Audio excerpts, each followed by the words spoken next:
Hello and welcome to That British Homestead. My name's Nick, and today I thought I'd show you how I am refreshing my garden for spring. I know, I'm so excited about spring.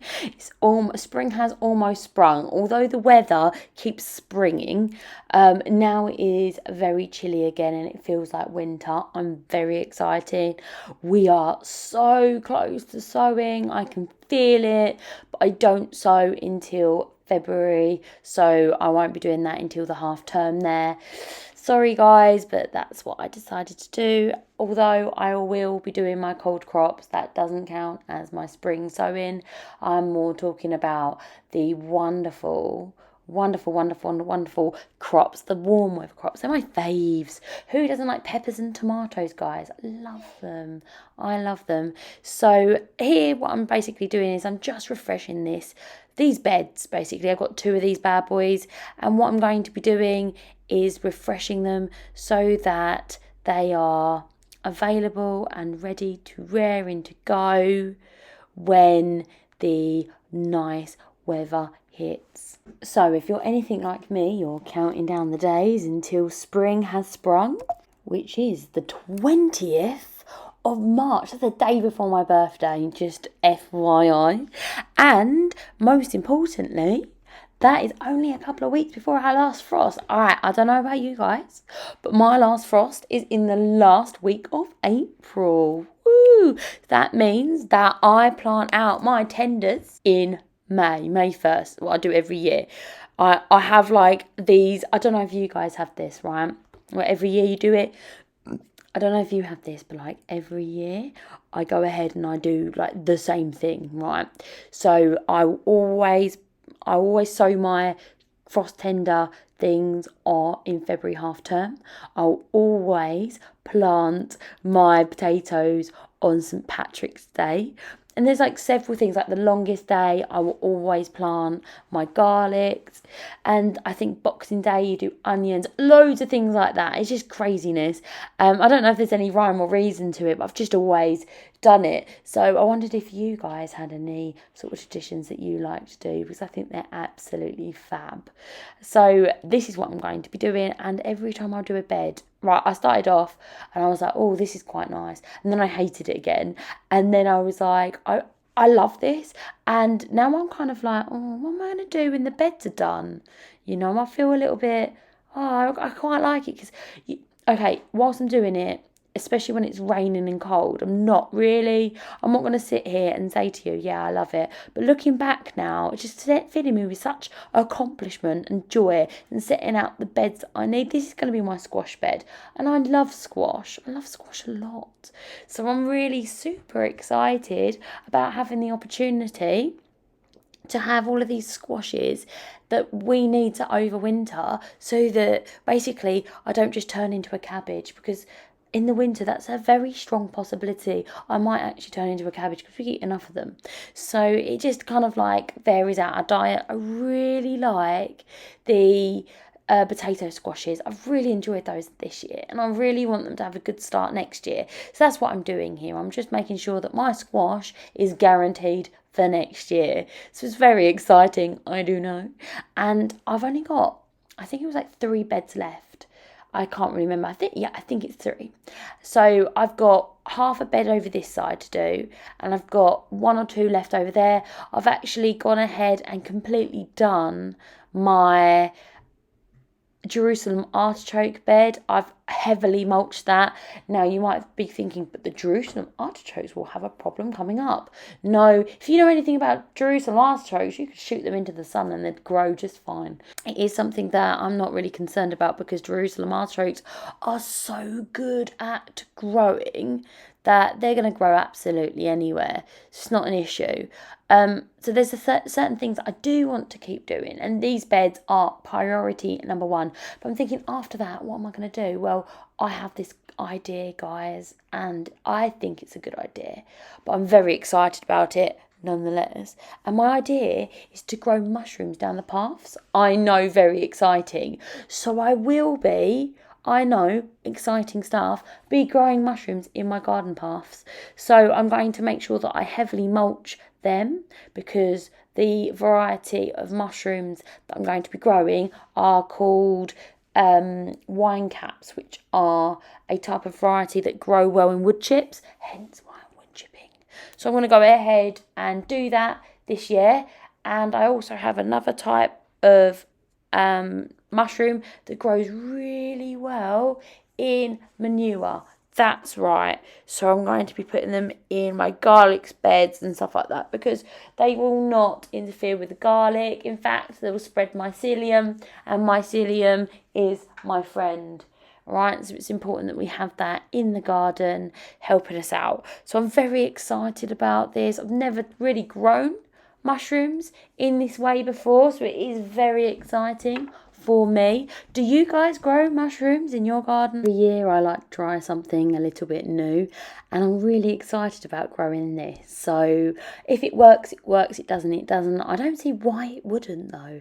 I'm quite excited about having fresh mushrooms. We're doing oyster and wine caps, like I said, and it is just a bit of an adventure to go through. I've not really grown them in the ground before. I've grown them in a fish tank before, but that's a whole nother story. But yeah, I've never grown them in the ground before. I'm very excited about having these done, and I really see the difference in the soil. This is clay soil underneath, and as you can see, it's amazing at retaining that moisture, which is really important in those very, very, very warm, hot months. But this is going to be really super good at basically building soil structure. The worms are going to love it. And I was actually pulling up a load of my carrot bed, right? My carrot bed was done, so I was like, right, pull you up. And every carrot came with its own worm, because there's so many worms in there, because it's got so much that the worms want. It's encouraging the worms to go up to the surface to have a little wriggle around. It's aerating that soil. It's amazing. And if you look at this soil just here, you can actually see where the wheelbarrow's gone through it, because it's so compacted and sopping and wet. It's just all squishy. So it's just years and years of digging, isn't it? I'm not going to get into it and say which one's better. Like I said, I'm trying everything. So I'm trying this method first. I'm doing real thick layer of the manure, and then I'm going to just cover it up. We have a ton of problems with the old perennial weeds, which we are making tea out of. So if you can't beat them, make them into tea. This here is just a neem oil. And what it does is it stops the ground tasting nice. And these are just mice or rodent holes. So basically, it stops them wanting to go down there because it tastes minging. So instead of, using poisons or something, this is my sort of passive aggressive way of saying, look, it's not nice to be here, please go away. The issue with these is apparently you shouldn't spread them over your entire garden, because you need to be able to let the rodents leave. It wouldn't be fair if they just stay in your garden and starve to death, which I don't think they would do. I think they just binge on my plants. But that's what I've done. I've got rid of their little home, and I've put that minging tasting thing down, and hopefully that's going to work. It has worked wonders in my greenhouse, because a mole decided that it wanted to go into my greenhouse, so I put that down, and it decided it didn't want to be in my greenhouse anymore, because moles will kind of wriggle around the soil eating the worms, and they will knock up your plants and just make a big mess of the whole place and kill plants.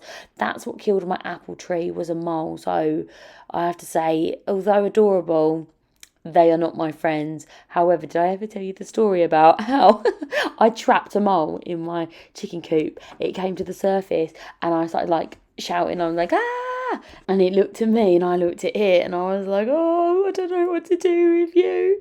Anyway, it went through the fence that you can see behind me, right? And listen to this, you'll never, oh my days. And guess what it did? It wriggled down and it killed my apple tree. It was like the same day. It basically pulled out all the roots in a big drought, and it killed my apple tree. So, but if I went back to that very moment, would I have, do you know what? I don't think I could. I was very soft. It was quite funny because my plot neighbour was so mad because this is the mole that like all of us have been chasing and trying to get rid of, and then I was the only one to actually accidentally catch it in my chicken coop. They think they really like the dampness of the chicken coop, and it was promoting it to stick around. So, what can you do? You live and you learn, eh? But this is our nice little compromise, using that granular stuff that just tastes bad so that it doesn't go around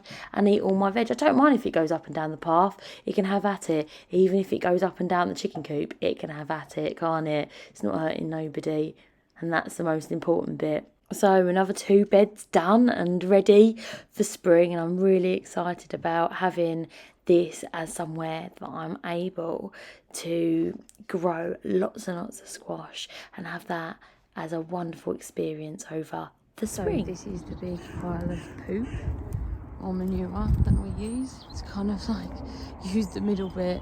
It was very fresh when it came, but you can see it's well rotted now. See the layers where it's just been put on top. It's like black gold, this stuff. This is what I forgot. I always end up leaving my fork here. This is literally where I spend my life. Compost heap gets delivered every few weeks. I don't know if you see that. There's a little squirrel. There he is. Hello, squirrel. That's really cool. It's a nut tree. Where is it? Over somewhere. It's run all the way over there now. Over there. And they dig it up and you get like walnuts and things put into your patch. So nice being over here, just listening.